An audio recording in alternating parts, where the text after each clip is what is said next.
Bonjour à tous, c'est David, votre zététicien du sport. Aujourd'hui, je voudrais parler du travail des appuis dans le sable. Alors, est-ce que c'est bien? Est-ce que c'est mal? Alors, bien sûr, ne vous attendez pas à une réponse aussi facile. On entend bien souvent que le travail dans le sable, ça fait travailler les appuis, du coup.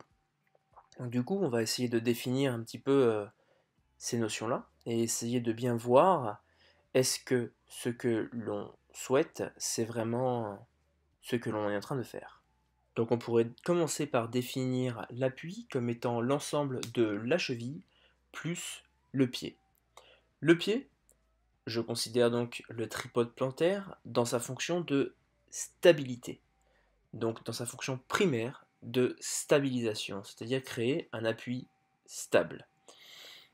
Puis ensuite la cheville, dans son rôle de mobilité, qui va nous permettre d'adapter ce tripode à l'environnement qu'il y a dessous. Mais aussi dans son rôle de mobilité, créer des forces, créer un déplacement, créer un mouvement. Maintenant, on va se pencher sur ce qui se passe à partir du moment où on met du sable sous le pied. Avec du sable sous le pied, le sable prend toute la forme du pied, et du coup, le tripode plantaire ne peut pas appliquer des forces là où il le souhaite pour pouvoir assurer une forte stabilité.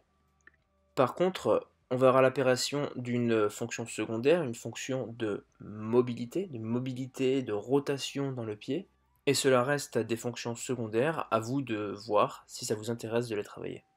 D'un autre côté, si on réfléchit au niveau de la cheville ne va pas pouvoir se dérouler complètement, ou alors si elle se déroule, elle ne va pas chercher à appliquer des forces dans le but de créer un mouvement.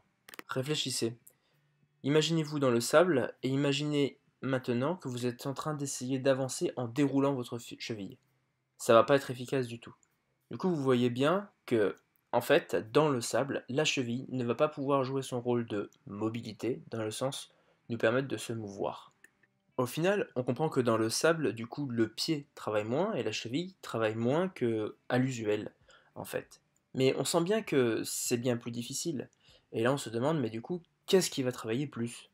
Eh bien, étant donné que les temps de contact sont beaucoup plus longs, il va falloir que à chacun des appuis, vous descendiez beaucoup plus qu'à l'usuel votre centre de gravité. Et alors, vous allez d'autant plus utiliser les articulations comme le genou et la hanche. Vous allez utiliser ces articulations dans des amplitudes bien plus grandes que d'habitude, mais aussi avec des pics de force qui vont être bien plus réduits que d'habitude. Et là, on peut y voir un intérêt prophylactique assez important, car étant donné que le pic de force est bien réduit, les tensions sur le tissu vont être bien moindres, et donc le risque de lésion diminue aussi. D'un autre côté, le fait que l'amplitude soit plus grande que d'habitude peut amener l'athlète à se renforcer dans des zones qu'il n'a pas l'habitude d'utiliser. Autrement, être fort dans des amplitudes peu utilisées peut mener l'accident à être moins pathogène. Au final, faut-il vraiment utiliser le travail dans le sable? C'est à vous de voir, mais en tout cas, utilisez l'argumentation appropriée.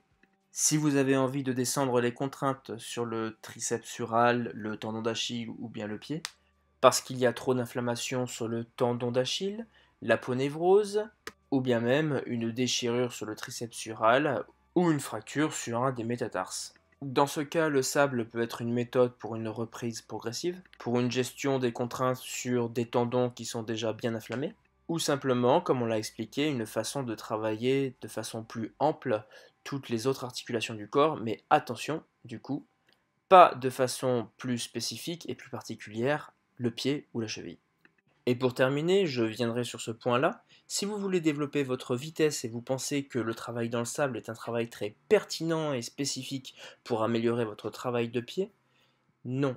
Le travail du sprint se fait sur un sol dur et le pied est la zone de contact entre tout votre corps qui va produire des forces et le point d'application. En enlevant la cheville, en mettant donc du coup quelque chose de mou dessous, vous enlevez une articulation charnière qui va transmettre vos forces dans des conditions réelles. Courir vite, c'est un petit peu produire énormément de force en très peu de temps. Et en se mettant sur le sable, c'est un peu s'entraîner à produire beaucoup de force en beaucoup de temps. En réfléchissant comme ça, on comprend alors que la performance au terme stricto sensus, n'est pas compatible avec l'entraînement dans l'instabilité et dans l'absorption que représente le sable. Si vous voulez pousser la réflexion plus loin, n'oubliez pas que n'importe quelle surface amortissante que vous mettez sous le pied va mener à une moindre utilisation de votre cheville. Si l'on devait réfléchir qu'en termes de performance et non en termes de gestion de la contrainte d'entraînement, on pourrait alors s'entraîner tout le temps pieds nus sur du goudron.